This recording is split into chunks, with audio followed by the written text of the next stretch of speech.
Mohon Bapak Ibu berkenan untuk mendengarkan apa yang menjadi hasil dari secara kelompok 2. Terlebih dahulu saya perkenalkan, saya selaku ketua, terus penyusun bahan Pak Padri, timekeeper Bu Antati, terus presenter Pak Saifuddin, pencari materi Pak Ozi, terus Ibu Hafsa dan Pak Guntur. Selaku penanya ada Bu Sanda, Pak Ayatun dan Pak Fahri. Baik Bapak Ibu, untuk mempersingkat terkait dengan apa yang menjadi kesepakatan dari hasil diskusi kami persilakan presenter untuk menyampaikan. Terima kasih Pak Ketua. Baiklah, kami langsung saja lanjut. Strategi komunikasi dari kelompok 2 dalam melakukan pertemuan kecil itu pertama, efektif adalah kunci dalam proses membangun kembali dan memperkuat merek Nyonya Menir. Strategi ini harus berdasar berbagai adeks melalui berbagai kanal, memastikan bahwa pesan yang konsisten dan relevan disampaikan merujuk adalah rencana komunikasi yang dapat digunakan. Selanjutnya, peluncuran ulang merek, yaitu mengadakan acara peluncuran ulang merek yang menampilkan elemen baru dari identitas merek, termasuk logo dan slogan baru. Acara ini bisa dilakukan secara fisik dan virtual untuk mencapai audiens yang lebih luas. Lanjut, sambungan penyegaran merek dan peluncuran kembali, yaitu melalui siaran pers, mengirimkan siaran pers ke media terkait peluncuran ulang dan visi baru perusahaan, menetapkan pada inovasi dan komitmen terhadap kualitas dan berkelanjutan. Next, komunikasi digital. Yang pertama itu website perusahaan, memperbarui website dengan informasi terkini termasuk cerita merek, katalog produk dan berita terbaru. Pastikan website mudah navigasi dan dibuat friendly. Yang kedua itu melalui media sosial, yaitu menggunakan platform media sosial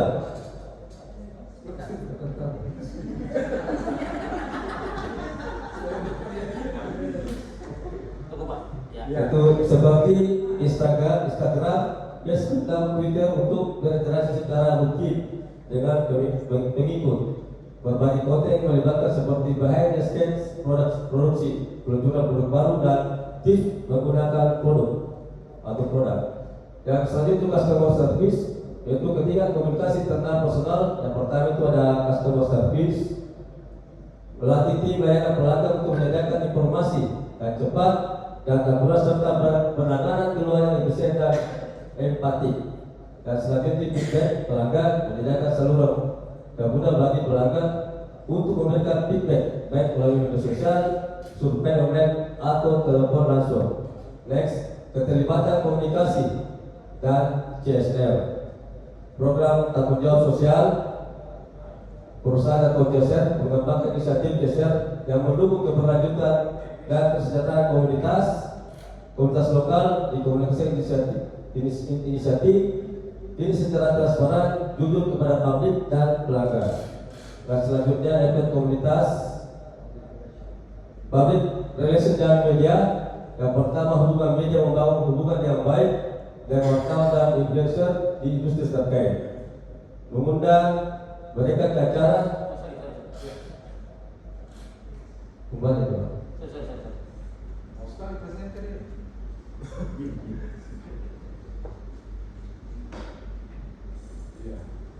kerjasama influencer ya, mengidentifikasi dan berkolaborasi dengan influencer yang harusnya sesuai dengan target pasar. Nyonya Menir influencer dapat membantu menyampaikan pesan merek secara otentik dan menarik. Next, branding ya. Jadi dalam branding kami juga atau logo kami melakukan perubahan yang lama dengan berubah dengan warna baru untuk menjadi perhatian bagi konsumen konsumen lama yang menggunakan Nyonya Menir. Ini branding itu membangun kembali branding Nyonya Menir.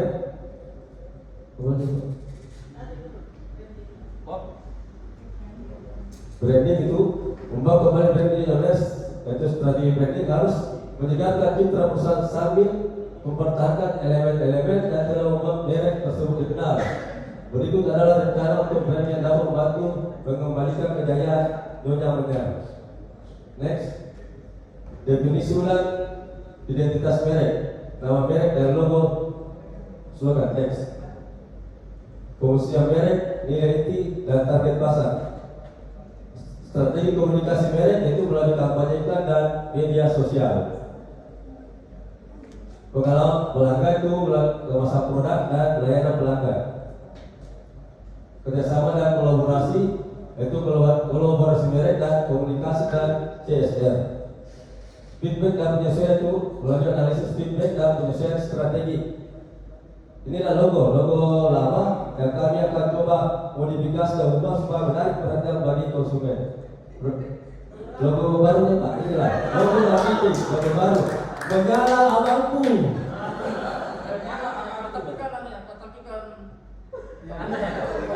Tapi kan inilah dari kami. Menyala abangku. Kita simbol antara perpaduan antara laki-laki dan perempuan seperti itulah. Oh gitu. Perpaduan antara dulu dan barat. Seperti itulah terlihat.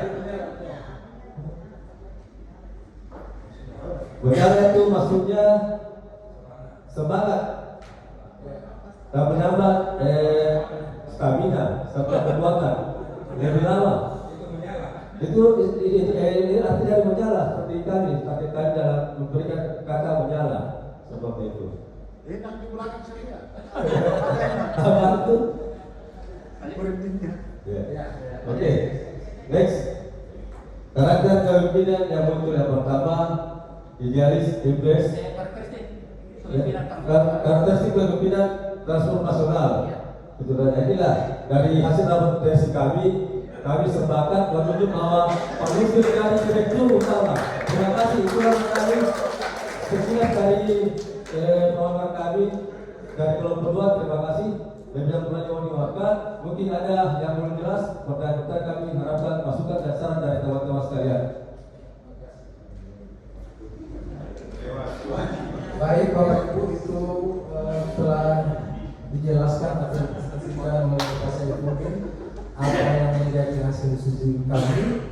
Selanjutnya kami kembalikan ke kelompok untuk memberikan saran atau tanggapan terhadap apa yang menjadi hasil presentasi kami. Silakan.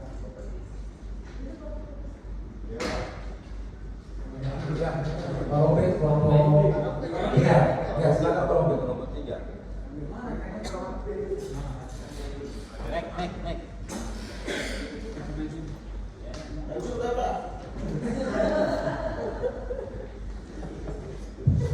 Terima kasih. Assalamualaikum warahmatullahi wabarakatuh. Jadi tadi kita sudah dengarkan pemaparan dari kelompok 4 dan dari pemaparan itu bagi kami ada beberapa hal yang perlu kami pertanyakan. Yang pertama, seperti yang disampaikan oleh rekan tadi pada kelompok yang lain, bahwa ini perusahaan adalah perusahaan yang jatuh baik. Tentu dengan keadaan seperti itu kita harus mencari, karena ini adalah merupakan sebuah kegagalan yang terjadi dalam perusahaan. Jadi untuk itu kita harus tahu kira-kira kegagalan itu ada di mana. Apakah kegagalan di pemasaran atau kegagalan di produksi? Iya. Jadi untuk itu di dalam melihat sebuah apa namanya terjadi sebuah perusahaan itu kita tidak harus melihat secara parsial, tetapi secara general kita pelajari dulu apapun yang sehingga terjadi perusahaan itu jadi baik. Ya. Jadi kalau misalnya kegagalan yang terjadi pada produksi, otomatis itu kan yang bisa mengurangi minat para konsumen untuk membeli produk itu. Jadi ini saran. Jadi mungkin sebaiknya di dalam strategi komunikasi di bidang pemasaran harus dicantumkan keistimewaan daripada produk yang baru dibandingkan dengan produk yang lama. Iya, supaya kelihatan situ ada nilai tambah untuk bisa memberikan kepercayaan konsumen terhadap produk yang kita hadirkan. Kemudian yang kedua, karena di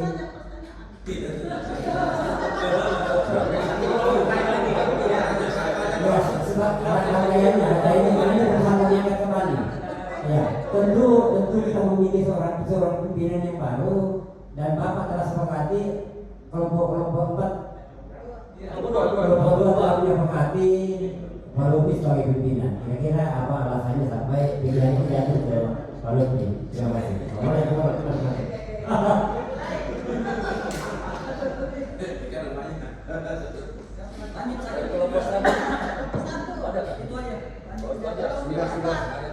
Baik Bapak Ibu, kami sudah jelaskan apa yang menjadi pertanyaan tadi dari Saya jawab yang terakhir, Pak. Jangan kita karena kita kita tak sangkanya.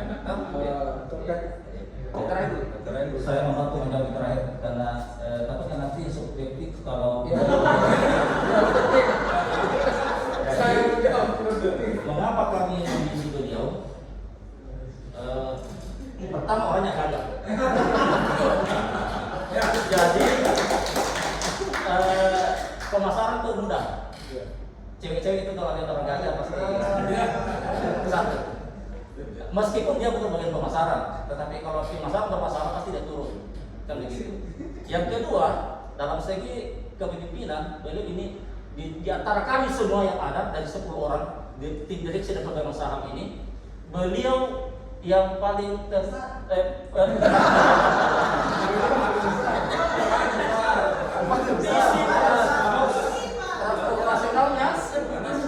transformasinya itu sangat besar. Jadi ada di sini ini visi kepemimpinan transformasionalnya ini beliau sangat menonjol di antara kami semua. Inilah yang membuat kami memilih beliau sebagai direktur. Dan yang ketiga, sahamnya lebih banyak daripada kami. Terima kasih. Assalamualaikum warahmatullahi wabarakatuh. Baik, yang berikutnya coba kami jelaskan apa yang menjadi pertanyaan Pak Wabir tadi terkait dengan strategi pemasaran, strategi komunikasi dan apa yang menjadikan perusahaan ini kolaps. Jadi kami jelaskan di sini bahwa memang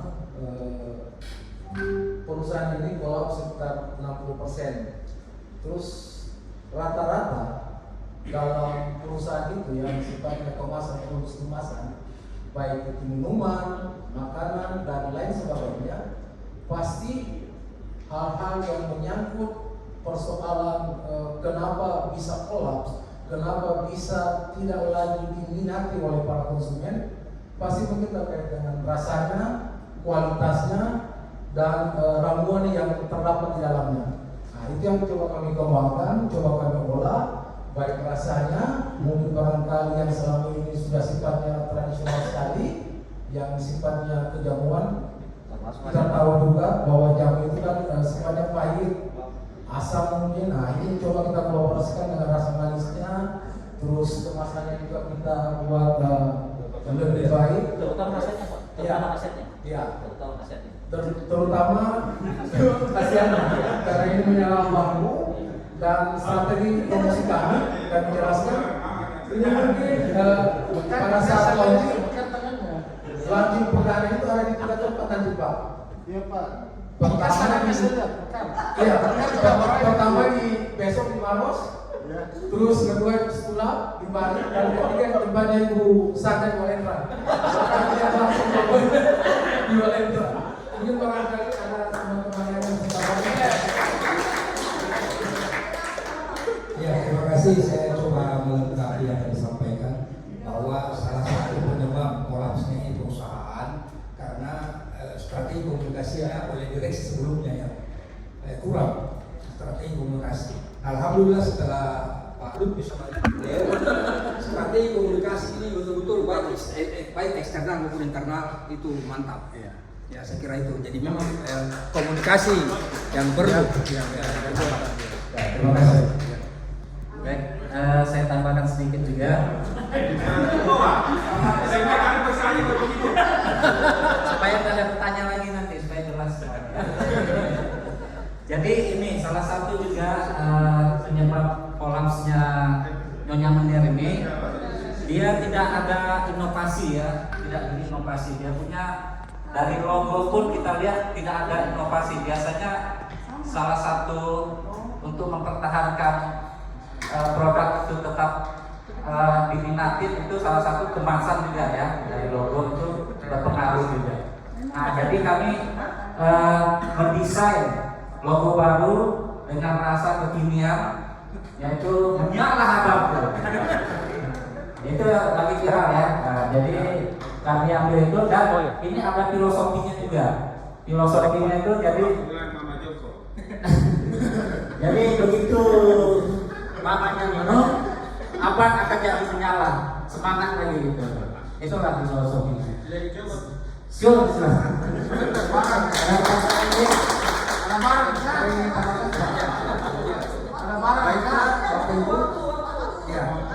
Sekian presentasi kami, lebih dan kurangnya kami mohon maaf. Billahi taufiq wal hidayah. Wassalamualaikum warahmatullahi wabarakatuh.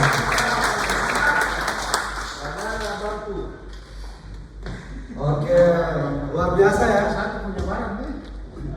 Jadi ada sisi positif Langsung. sisi negatif juga. Terima kasih banyak. Kalau saya lihat ini Bapak Ibu ini seolah-olah sangat menjiwai perannya gitu ya. Mungkin seolah-olah ini merasa bukan lagi peserta pelatihan. Ini tanggapan dari materi.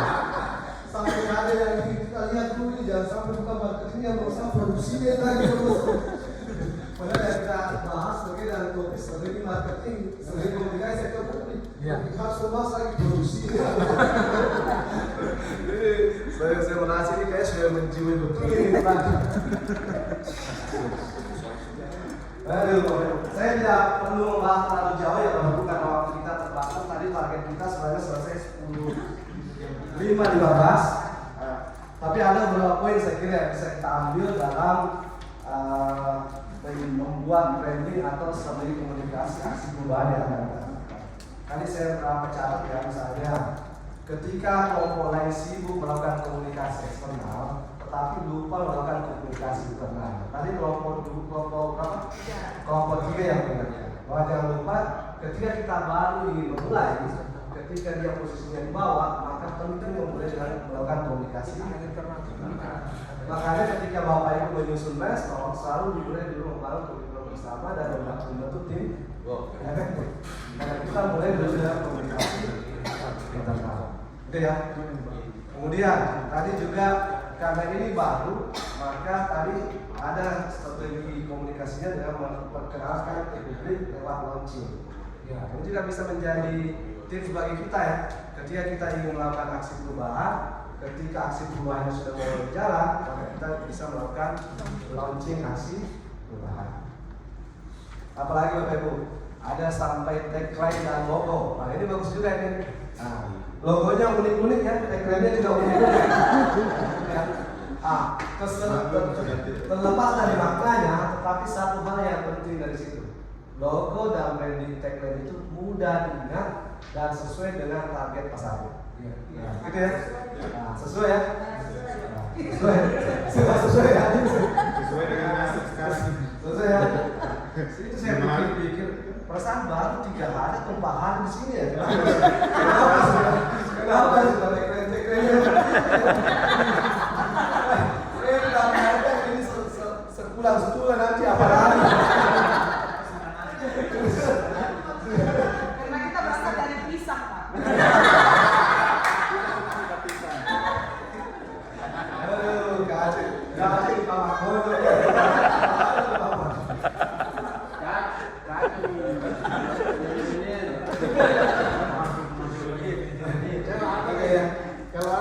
tulang ada di atas di tempatnya kakak.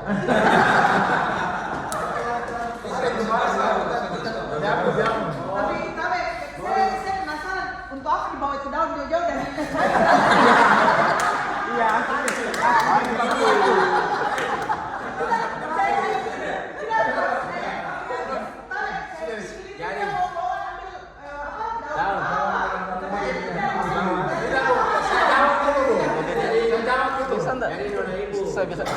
Saya bisa masukin. Oh, apa nona ibu?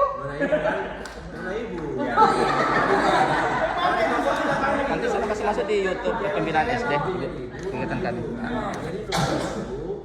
Kalau badan rasa sakit-sakit, minta daunnya. Itu banyak daun. Itu biasa. Ini yang benar. Coba ya pandai saya tambahkan dulu. Ini yang benar. Yang ditambahkan itu salah. Karena bagi mereka yang sakit. Oh ya, tahu. Ya. Itu Yang sudah tahu kalau tidak pakai balsem, pakai itu daun gatal. Begitu Nona. Ya memang betul. Saya katakan tadi ada penjelasan itu.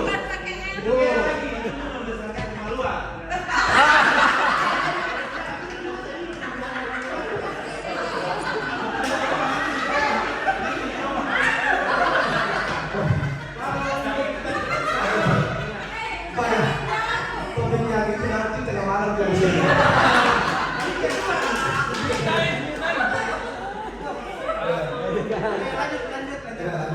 Saya kira itu gatal ya. Saya sudah coba sebenarnya. Iya. Dan alhasil binti-binti labur. Katanya 2 menit. Itu orang yang pertama. Saya kira itu Bapak Ibu beberapa poin-poin yang bisa kita ambil, yang bisa menjadi insight bagi kita dalam memimpin perubahan di dunia kerja kita.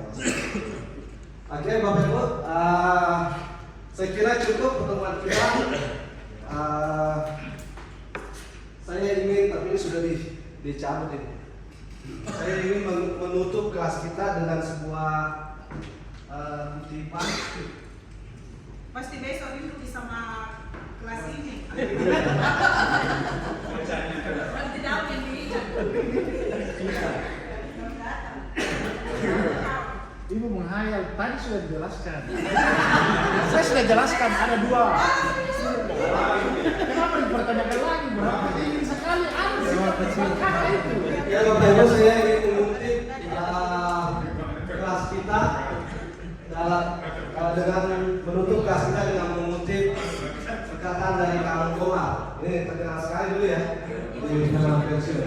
Apa yang dia katakan? Di bawah pemimpin yang baik, anak buah bodoh pun ada gunanya. Gitu ya. Tapi di bawah pemimpin yang bodoh, pasukan terbaik pun kocar-kacir. Gitu ya. Sama dengan slogan itu bahwa 10 singa kalau dipimpin oleh satu kambing dia akan mengembek semua. Sebaliknya satu kambing dipimpin oleh satu singa akan mengaum semua. Apa artinya Bapak Ibu? Bahwa peran pemimpin dalam suatu organisasi atau dalam suatu perubahan itu sangat penting, sangat luar biasa. Dan Bapak Ibu yang hadir di sini adalah pemimpin, gitu ya. Bukan hanya pimpinan, tapi pemimpin. Nah itulah target dari PKAI, melahirkan pemimpin yang transformasi atau pemimpin yang pemimpin pelayanan. Pemimpin yang mampu memimpin organisasi kita untuk menghasilkan kinerja yang lebih baik. Oke, terima kasih Bapak Ibu. Mohon maaf kalau dalam interaksi kita ada hal yang kurang berkenan atau ada target yang kurang optimal. Mohon dimaafkan. Kita tutup kelas kita dengan mengucapkan sebuah pantun. Bunga serasi buah pepaya. Sekian dan terima kasih. Semoga tidak ada yang bertanya. Assalamualaikum warahmatullahi wabarakatuh.